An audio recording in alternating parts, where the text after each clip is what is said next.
Dear students, welcome back to my channel. आज मैं आप सबके लिए टेंसेस का पार्ट 4 लेकर आई हूँ, जिसमें मैं आपको फ्यूचर टेंस की फुल एक्सप्लेनेशन दूंगी with all rules and example. I hope जो पहले के पार्ट 1, 2, 3 है वो आपको पसंद आ रही होंगी। So let's begin to the video.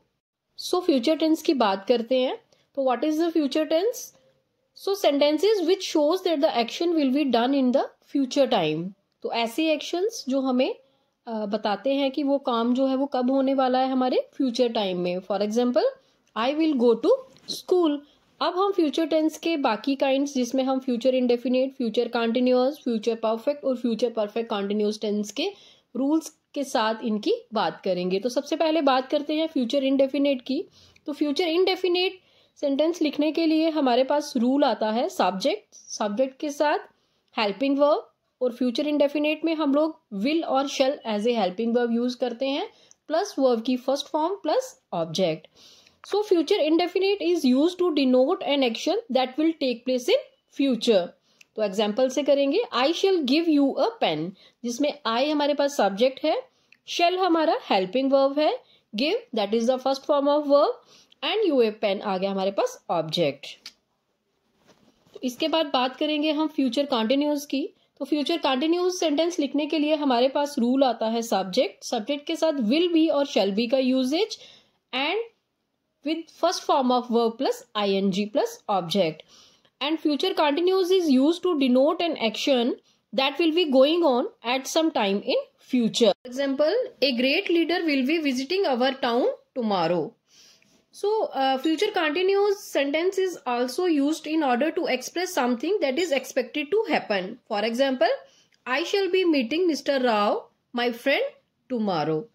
I hope ये आपको क्लियर हो गया होगा। इसके बाद हम लोग बात करेंगे फ्यूचर परफेक्ट टेंस की। फ्यूचर परफेक्ट टेंस में हमारे पास रूल आता है सब्जेक्ट, सब्जेक्ट के साथ विल हैव और शैल हैव का यूजेज, प्लस वर्ब की third form plus object.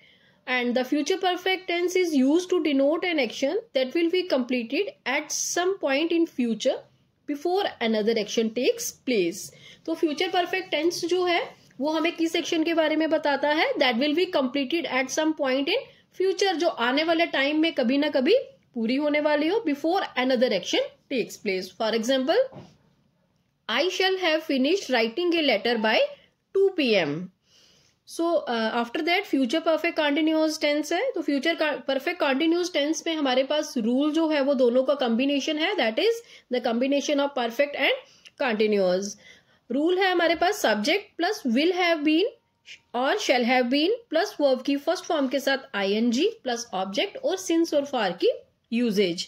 And future perfect continuous tense is used to denote an action that will be going on before another action starts. तो example से clear हो जाएगा, we shall have been working for 10 hours before you come back.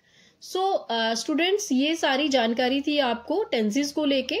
हम लोगों ने अपने part 1, part 2, part 3 और part 4 में सेंटेंसेस विद एग्जाम्पल्स हमने आपको सारा एक्सप्लेन किया है।